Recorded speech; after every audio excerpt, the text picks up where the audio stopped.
देखिए, जब विधानसभा का सत्र होता है तो सारे विधायक एक दूसरे से मिलते रहते हैं। इसको कुटुंब बैठक, स्नेह मिलन और ब्राह्मण और क्षत्रिय और बैकवर्ड और दलित के रूप में नहीं देखना चाहिए।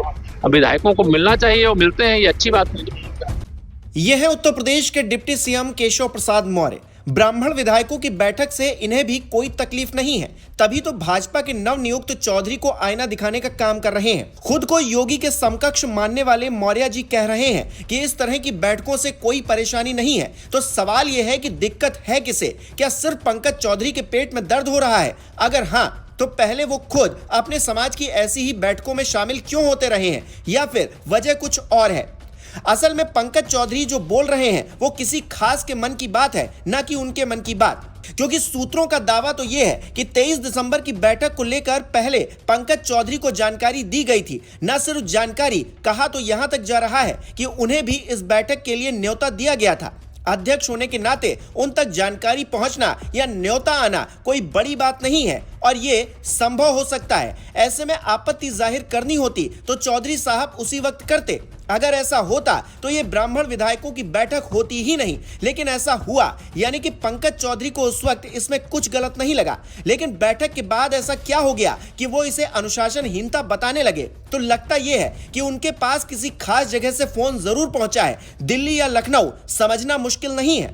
कुटुंब के नाम पर क्षत्रिय विधायक एकजुट हो तो तकलीफ नहीं, लेकिन पंडितों से है, ये शायद मुख्यमंत्री जी को अच्छा न लग रहा हो। सवाल इतना भर नहीं है कि दर्द किसके हो रहा है, बल्कि हिलती कुर्सी को लेकर भी है। ब्राह्मण विधायकों की बैठक से पहले कौन सा मुद्दा सरकार की नाक में दम किए हुए था? जी हां, आपने सही समझा। कोडीन भैया ने जिस तरह से थू-थू करवाई है और जिस तरह से सजातीय साथियों का नाम तक नहीं लिया जा रहा, वो दिखाता है कि महाराज जी कितना असहज थे।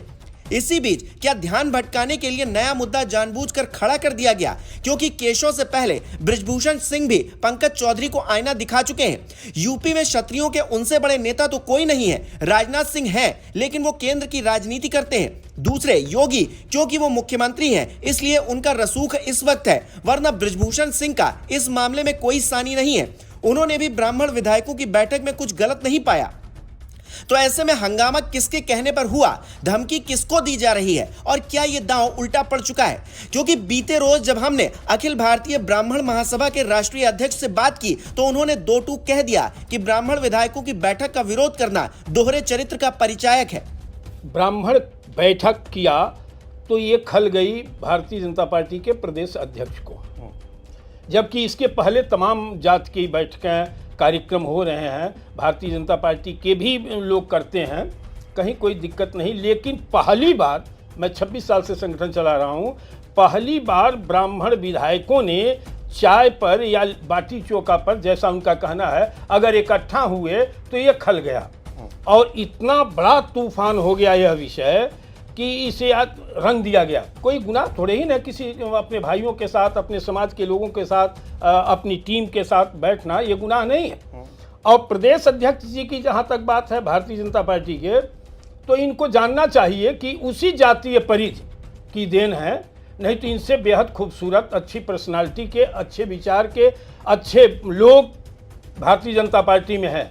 लेकिन उसी जातीयता की परिधि की देन है कि वो आज प्रदेश अध्यक्ष बनाए गए हैं। सामाजिक या राजनीतिक दोनों नजरियों से पंकज चौधरी घिरते हुए नजर आ रहे हैं। अब तो डिप्टी सीएम ने भी ग्रीन सिग्नल दे ही दिया है। तो क्या नए नवेले चौधरी साहब अपने कदम पीछे खींचेंगे या फिर इस मामले में और भी छीछा लेदर होना बाकी है? आपको क्या लगता है? कमेंट करके जरूर बताइए। इस वीडियो को लाइक करना और शेयर करना मत भूलिएगा। हमारे चैनल को सब्सक्राइब नहीं किया है तो वो भी जरूर कीजिएगा।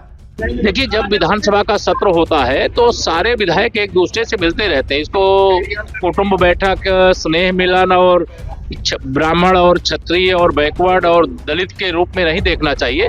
अब विधायकों को मिलना चाहिए और मिलते हैं, ये अच्छी बात नहीं।